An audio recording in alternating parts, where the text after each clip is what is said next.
antobola ny fividianana be ny tanàna ka tsy politika ambadika nanondrotana azy hoy Clément Sarary Nirina. Raha-pirenena mandika lalàna tanteraka ny fanjakana hoy député Gaskara Fensoa.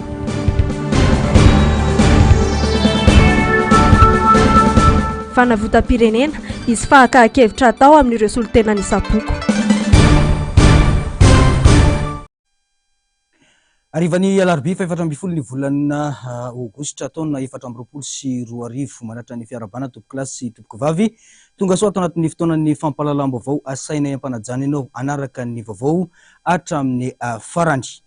Ny pejiny politika avy hatrany no isataratsika ny fampahalalam-baovao mahakasika indrindra ny fifidianana be ny tanàna sy mpanolo-tsaina dia nivoaka androany ny daty ofisialy mahakasika ny tetiandro mpifidianana ho an'ny fifidianana be ny tanàna sy mpanolo-tsaina izay.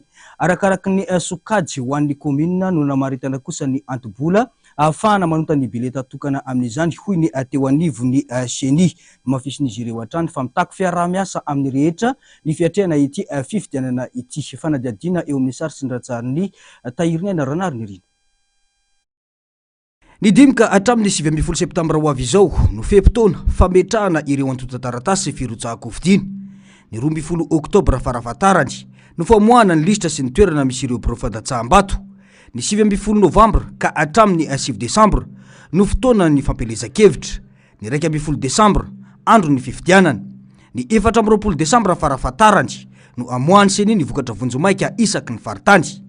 Ireo no daty ho an'ny titandro ofisialy ho an'ny fifidianana be ny tanàna sy mpanolo-tsaina navoky ny teo anivo ny voamera-pirenena maleo tena misahana ny fifidianana na ny seni. Ny terim-pavanony amin'ny daty tsara ho fantatra dia ny mahakasika ny vanim-potoana fametrahana ireo taratasy filatsahako fidiny. Ny vanim-potoana fametrahana ny taratasy filatsahako fidina dia voafaritra ny fahadimy ny volana septambra 2024 ka hatramin'ny faha-9 ny volana septambra 2024. Mahakasika ny famoahana ny lista sy ny toerana misy ireo bureau fandrasam-bato dia ny seni foibe ny bromaritra ny seni ny onivotony mpanantanteraka dia mieritreritra fa tanterana zany fampafatahana ny toerana sy ny lista mahakasika ny bureau fandrasam-bato zany mialoha ny fahamoamby 20 ny volana oktobra. Nakoa volana moa zany alohan'ny fifidianana no mampafatahana zay dia lefitra zay fa mialoha ny faharoa-roapolo ny volana oktobra zany dia ho fantatra ny daty mahakasika ny bureau fandrasam-bato. Ny daty mety mahalianantsika koa dia hoe ovina ny vanim-potoana ny fampelezan-kevitra. Dia io koa zany dia voafaritra mandritra ny faha-9 ny volana novambra amin'ity taona ty ihany ka hatramin'ny faha-9 ny volana desambra. Io zany no daty voafaritra anaovana ny fampelezan-kevitra. Ny daty indrindra moa zany no sara ho fantatra dia ny daty tena anaovana ny fifidianana araky ny tenenina teo dia ny faha-1 ny volana desambra. Mialohan'ny fa-24 ny volana desambra tary indrindra dia tokony hivoaka ny vanim-pifidianana vonjimaika izay avoaka. Arakaraky ny sokajy mitsy ny komina no namerana ireo antobola ho fanotana ny bileta tokana raha ny fanazavana hatrany. Alaina amin'io antobola arotsaky ny kandida ny fanotana ny bileta tokana ho hatrany teo anivony seni. Dia misy ny commune urbaine aux catégories 1,200,000 ariary mety amin'ny commune rurale izay manana 5 conseillers dia ny commune urbaine haute catégorie dia 20 millions no polo tapitrisa ariary manarakaraka eo 12 tapitrisa ariary 10 tapitrisa ariary 4 tapitrisa ariary dia teneniko teo arakaraky ny sokajy ny commune io. Nilaza sinana mafy ny teo anivony seni fa nisy tokoa ny cas de force majeure ka antony nemorana daty ny 9 novambra izay efa natolotra teo aloha ho amin'ny 1 ny volana desambra izao amin'ny fanatanterana io fifidianana be ny tanàna sy mpanolo-tsaina io.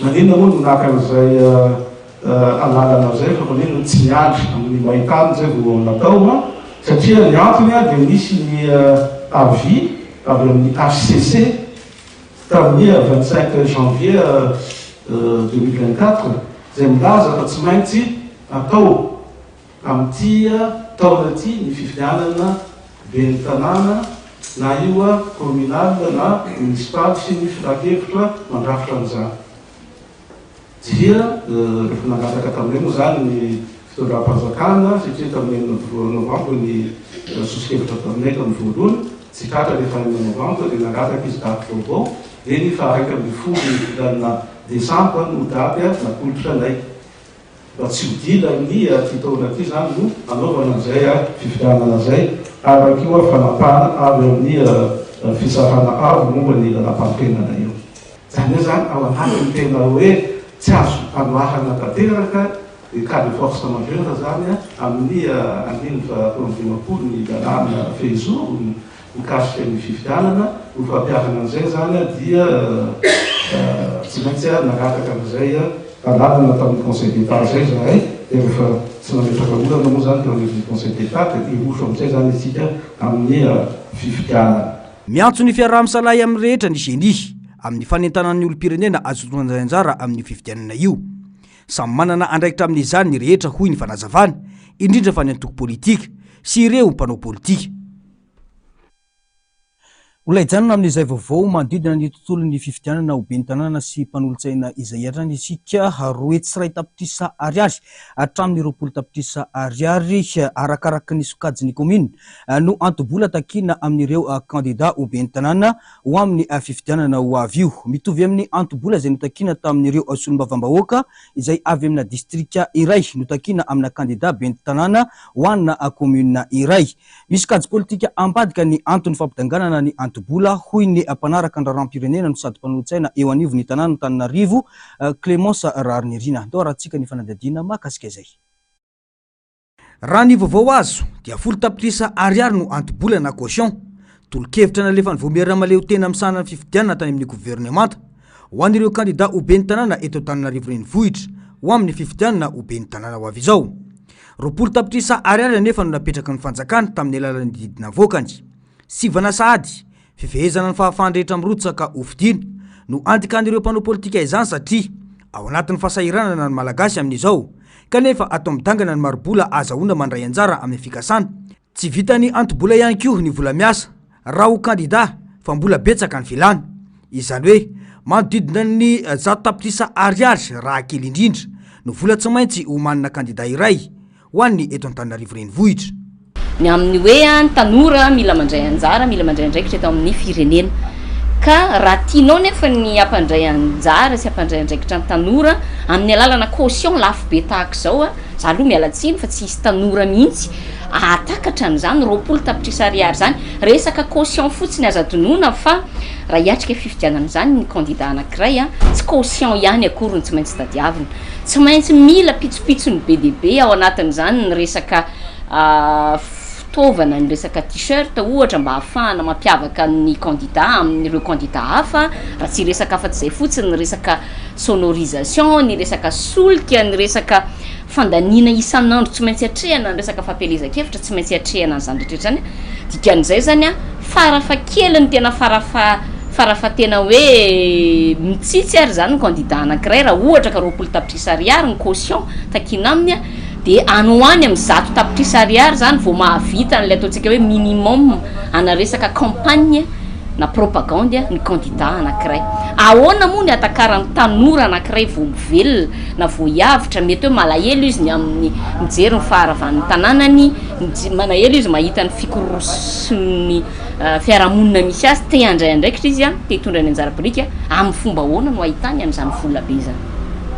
Zay zany le fantaniana apetraka hoe inona ny tena tanjona atao anatin'izay hoe natao lafo be tahaka an'io io caution io, sa ve élimination, sa ve faniliana, sa ve ny fanaovana politika koa eto Madagasikara dia natokana irery ihany ho an'ireo antoko vaventy, natokana irery ihany ho an'ireo mpanao politika izay efa hitan'ny olona isan'andro eto amin'ny tany sy ny firenena. Zay ve zany ny resaka politika eto amintsika. Mitovy tamin'ny antobola notakina tamin'ireo candidat ho solombavambahoaka faranteo ny antobola amin'ity fifidianana ho ben'ny tanàna ity commune no resaka eto fa tsy distrika intsony. tsy hitovy anefa ny tombontsoa azon'ny solombavambahoaka sy ny ben'ny tanàna amina fitantanana commune iray ka tokony ho jerena ihany ny momba izany hoy hatrany Clémence Rarnirina. Mampametra-panontaniana tokoa hoe dia natao nitovy tamin'ny fandaniana ho an'ny caution député ilay caution aty amin'ny fifidianana ben'ny tanàna kanefany raha ampitahaina amin'ilay tombontsoa zay sitrahana za tena miteny amintsika ny solombavambahoaka ao anatin'ny ray volana reny efa hitantsika miparitaka mitambajotra reny hoe manahoana sy manahoana ny vola kirakirainy zany solombavambahoaka anankiray lany ao anatin'ny distrika izany ary jereo nefa ny hoan'ny ben'ny tanàna Tananarivo ohatra ndresantsika satria commune urbaine Tananarivo ndresana 1,600,000 ariary eny karama amin'ny ben'ny tanàna 1 million zany ary vao nampiakariny le ben'ny tanàna farany teo raha tsy diso 1,600,000 ariary na 1,800,000 ariary raha am'izay zay ne mba karamany zany ben'ny tanàna karamkaramany zany izy nefa hitakinao 20 tapitrisa ariary amina caution zany hoe karamany mandritra ny efa presque herintaona zany anenjehany caution fotsiny ahafahany mitondra ny anjara biriky eo amin'ny tanàna izay misy azy de zay le teneko hoe voadinika tsara ve le izy de ampifanjoiko am'le resaka teo ihany hoe élimination zay le resako anazy hoe tsy natokana ho an'ny rehetra mihitsy zany le fandraisana anjara sam'le resaka politika fa natokana ho an'ny olona voatokana fotsiny ihany vitsivitsy ihany. Tokony ho antsasaky ny antobola tamin'ny fifidianana solombavambahoaka teo rabe indrindra no antobola ho atao amin'ny fifidianana ho ben'ny tanàna sy mpanolo-tsaina hoy hatrany Clémence Rarnirina. Misy fiantraikany ratsy amin'ny fanefan'ny vahoaka ny safidiny manko ny favitsin'ireo kandida maro andray anjara amin'izany hoy hatrany ny fanazavana.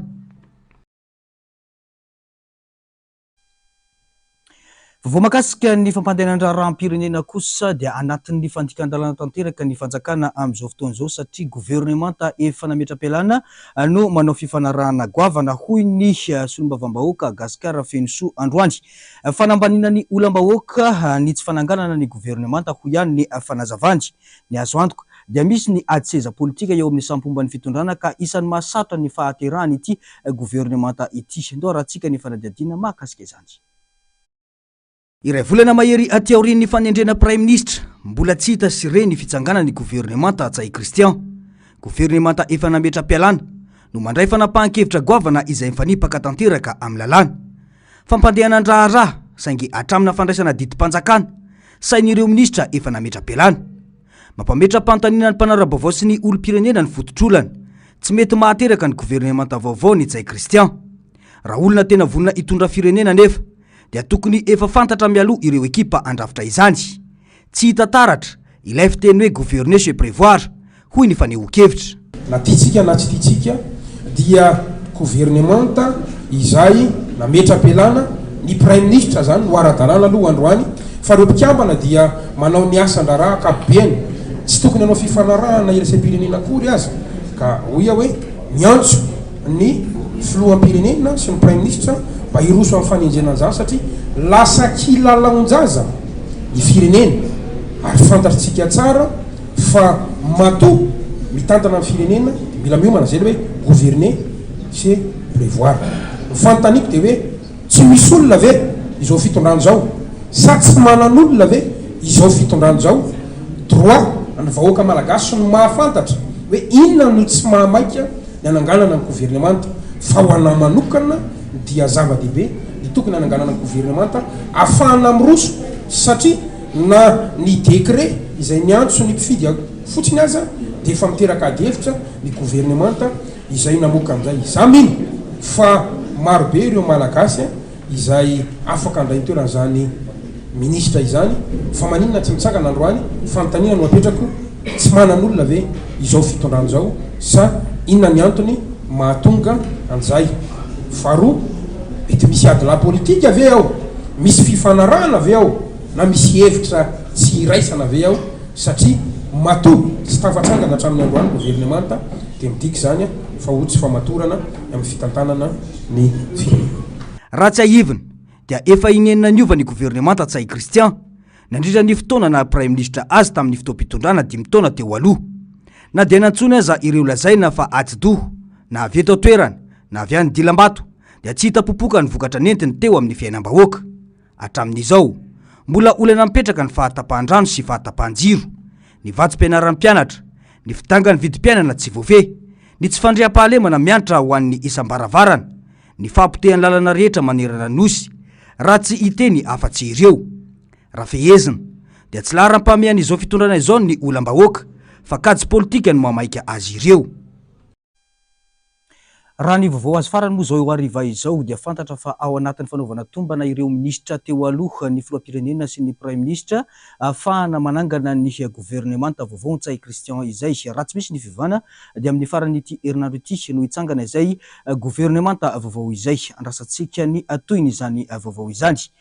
Fa eo amin'izay sehatry ny politika izay atrany dia nanangana ny antsoina hoe mouvement gaskara ny solombavambahoaka gaskara fenosoa androany fotoana izao ijoronona ho an'ny hery fahatelo raha ny fanazavana atrany fa resendahatra no takina mba hisiny fanovanana amin'ny fanovana politika eto amin'ny tany sy ny firenena fanadiadina.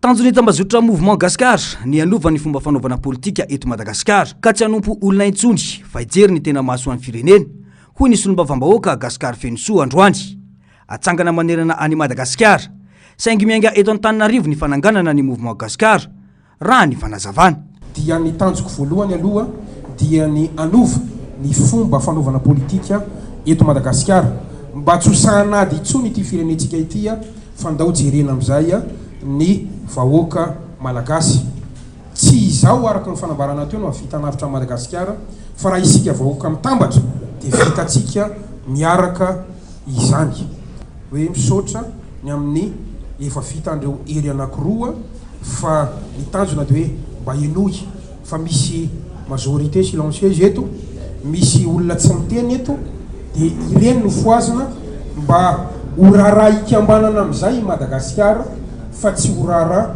amin'ny olombitsy. Tanjona sarotakarina saingy vonina anomboka ny mouvement gaskara izay najoro ny maraina teo ny fihetsika nasehon'ny vahoaka atao amin'ny boriborita fahatelo no lalantsaina nahatonga tsirikevitra ho amin'izany ny tsipaka marindrano ny tena ny teto fa tsy misy famatorana amin'ilay mpandraragoavana iray eto Madagasikara ary nanamafy fa andray anjara amin'ny fifidianana ho ben'ny tanàna ho avy io ny mouvement gaskara. Hatreto aloha dia solombavambahoaka le miresaka aminareo solombavambahoaka le manao fanambarana tsy candidat ben'ny tanàna hatreto aloha dia dikan'izay zany ho anna candidat ben'ny tanàna na izay everitsika mametritra ny tantanany tanàna angambany no afaka maly an'izay fanarenana ny tanàna Antananarivo. Mbola eo amin'izay tontolon'ny politika izay atrany ny rafitra franc-maçonnerie no isan'ny mampahantra ny firenena sy ny vahoaka malagasy toy izao tsy maintsy avotana ny firenena mba ho malagasy no azy tombony eto amin'ny firenena sy ny tany ijoro an'ny fakakevitra hatreny fotony ny avy eo anivony RFM mba ahafahana manavitra ity Madagasikara ity raha ny fanazavana atrany dao raha tsika ny fanadihadiana mahakasika izany. Tsy maintsy irosona ny fanavotana ny firenena na inona itranga na inona iseho mila miala amin'ny rafitra franc-maçonnerie i Madagasikara sy ny vahoaka malagasy izay vao afaka handroso isy ny fakan-kevitra atao izay anafarana ireo solotena isam-poko andiniana ny fomba sy ny endrika hitondrana ny tolona tsy manana olana amin'ny filoham-pirenena ny RFM fa ny fampahantrana atao amin'ny firenena izao no olany goavana ho iatrany ny fanazavana no mafisin'izy ireo atrany fa tsy fanonganam-panjakana no atao fa ny fanavotana ny firenena izay latsaka ao anatin'ny fahantrana sy ny rafim-panjanahana. Tsy manana olana aman'olona zay fa ny anay ny tena olana goavana aminay dia le rafitra azo lazaina ala atao ny teny frantsay izy hoe le système sy le système mihitsy no tsy mety amin'ny vahoaka malagasy sy le structure mila manovotsika mila miala ao anatin'izao rafim-panjanahana zao ka tsy ny olona ny olana aminay fa le rafitra mihitsy no tsy mety ary mahatonga anay miteny hoe tsy fanonganam-panjakana ity dia ny hoe famaranana le tolom-panafana tamin'ny 47 manala Madagasikara ho afaka mihitsy ao anatin'le rafim-panjanahana franc-maçonnique tsy maninona ny tena zany tsy mbola ao anatin'ny rafim-panjanahana franc-maçonnique zay tsy natao ampivoatra amin'ny Madagasikara mihitsy fa natao ifehan'ny Madagasikara sy ny vahoaka malagasy amin'ny alalan'ny basy sy ny vola ary olona zay tsy mety amintsika mihitsy raha ohatra ka mijery ny asym-piandrianana sy ny tena hoe fahaleovatena marina tsika mila afaka tao anatin'ny rafitra io tsika ary tsika malagasy mihitsy no manangana ny firenena atsika malagasy zany midika fa tsy ny filoha mbola ajaina tsy mampaninona zany mandefitra andray aman-dreny no tanindrazana ajanay ianao Andriamatoa filoha Andry Nirina Rajoelina fanampiananao eritreritra zao ataony ray aman-dreny ARFM zao mandiny laly ianao fa mbola maro ny zava-manahirana tsy maintsy jerena eto amin'ny firenena fa tsy voavela andeha fosiny salama zao ny tanindrazantsika raha mahita amin'ny fahavoazana amin'izao fotoana zao noho ny ery vaika ny tanjaka ny rafim-panjanahana misy eto Madagasikara io zay misakana malagasy tsy voatra mihitsy ary indrindrandrindra misakana malagasy tsy eritreritra ny amin'ny tanindrazana. Iresolo tena ny foko manerana any Madagasikara no anaovana ny fakan-kevitra momba ny etsika fanavotam-pirenena atao ho iantrany ny ARFM na idina andalambe na fifampiresahana andatabatra boribory ho ihany ny fanazavana.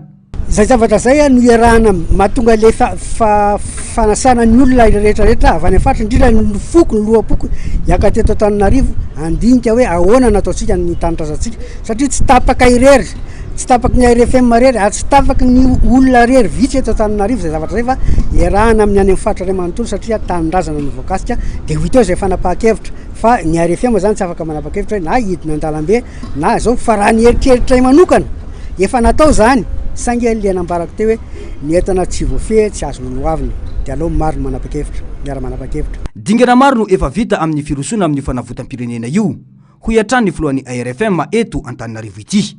Ny fitiavan-tanindrazana ao anatin'ny malagasy rehetra no foazina ijorony sy arovany tombotsoam-pirenena sy ny taranaka faramandimby.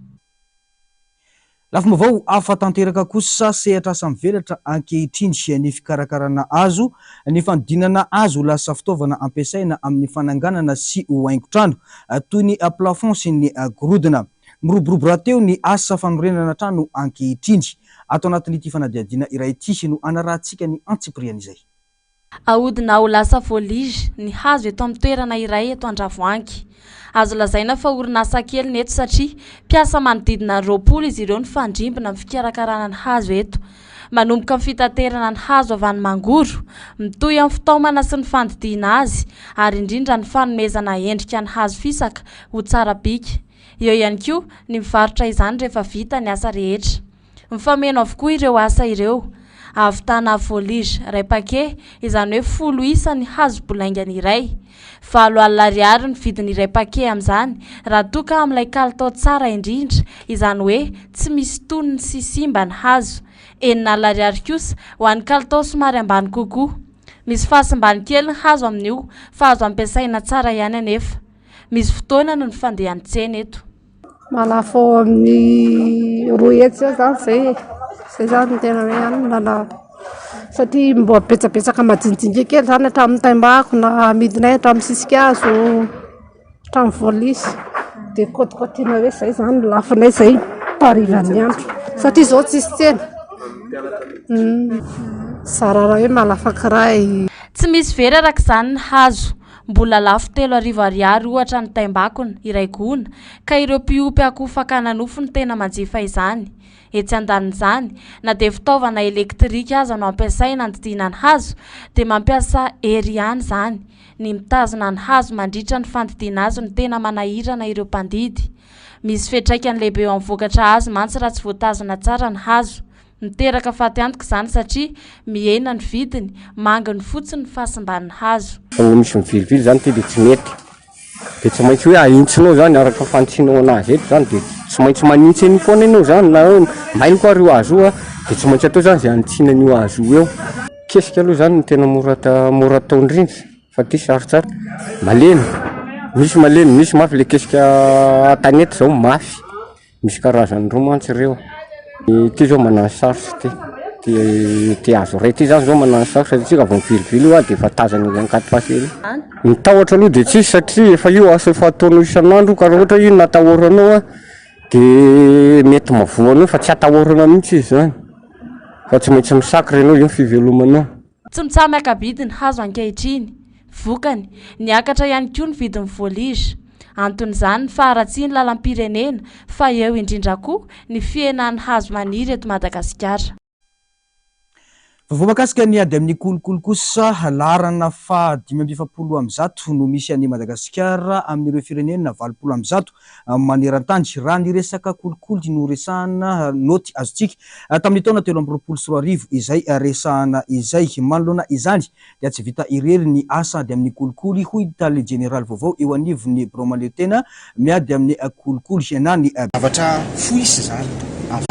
foisy zany amin'ny fiainana amin'ny asa na misehatra misy antsika tsara afaka mety misy azy zany fa ity zavatra tiako resahana aminao raha miresaka fahaleovan-tena tsika misy zavatra telo farafakely ao anatiny na fahaleovan-tena eo amin'ny ara-drafitra ny anankiray zany hoe indépendance institutionnelle na tiako resahana fa misy ihany koa ny fahaleovan-tena eo amin'ny fisahanana ny asa indépendance opérationnelle ary ty farany ty zava-dehibe indépendance personnelle fahaleovan-tena anao manokana ka na misy mitsindry na misy zavatra very fa ianao ny erany ny tale général ny blomane tena dina amin'ny kolokolo dia tena arovany nanana fa mahaleo tena ny tenako toko koa dia tena hijoro amin'izany fahaleovan-tena ma tale général ny blomane tena totosan'ny maraina teo moa ny fianianana nataonyity tale général vaovao ny Bianco ity raha nytolakandro kosa nanaovana famindram-pitantanana teo amin'ny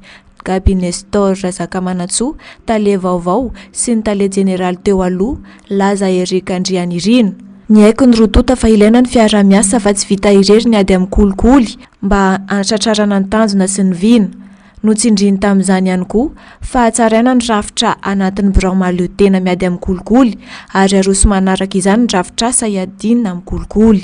Ny Bromaleo tena dina amin'ny kolikoly dia manomboka manao an'ilay fanadiadiana ary miroso amin'ny fanagiazana mba hahafahany ao amin'ny tendrom-pitsarana miady amin'ny kolikoly hamoaka didy mba hatanteraka izany fanagiazana izany ary nareo ao amin'ny aray moa zany mazava ho azy no tena hanatanteraka ny amin'ny farany ny famerenana amin'ny fanjakana izany noho izany tena piranamianany isika. Hatreto aloha dia raha tsy toerany Madagasikara raha resaka kolikoly 520 no naotintsika na ny indice de perception de la corruption na ny IPC tamin'ny taona 2024 izay mametraka ny Madagasikara eo amin'ny larana fa 570 amin'ireo firenena 700 mafy ny asa ary fanamby lehibe no hatrehana raha ny ady amin'ny kolikoly no resahana. Fa zaza 720 eo izany hoe 220 isan'ora no teraka ho an'ny eto Madagasikara raha ny fanadiadiana. Ny zava-misy anefa dia sahirana ankamaroany tokantrano malagasy na dia sokajiana ho arena aza ny zanaka. Tsy vitsy arak'izany no misafidy ny andrindra ny fianam-pianakaviana amin'ny alalan'ny fandrindraham-piderahana sitraka ratovina ambinitsoa eo amin'ny sary sy ny ratsariny miaro tanjona atranty. Eo amin'ny zaza efatra eo no ateraky ny vehivavy malagasy iray amin'ny ankapobeny raha ny fanadiadiana dia zaza raiky amin'ny 20 isan'ora niteraka eto amintsika. Fomba iray andrindrana ny fianam-pianakaviana ny fandrindrana ny fiterahana antony maharisika ny olona ny fandrindram-piterahana tsy fahafaha mitaiza noho ny fahasarotan'ny fiainana. Eo ihany koa ny fisorohana ny vovoka loloatra sy ny vovoka tsy niriana ho an'ny tovovavy.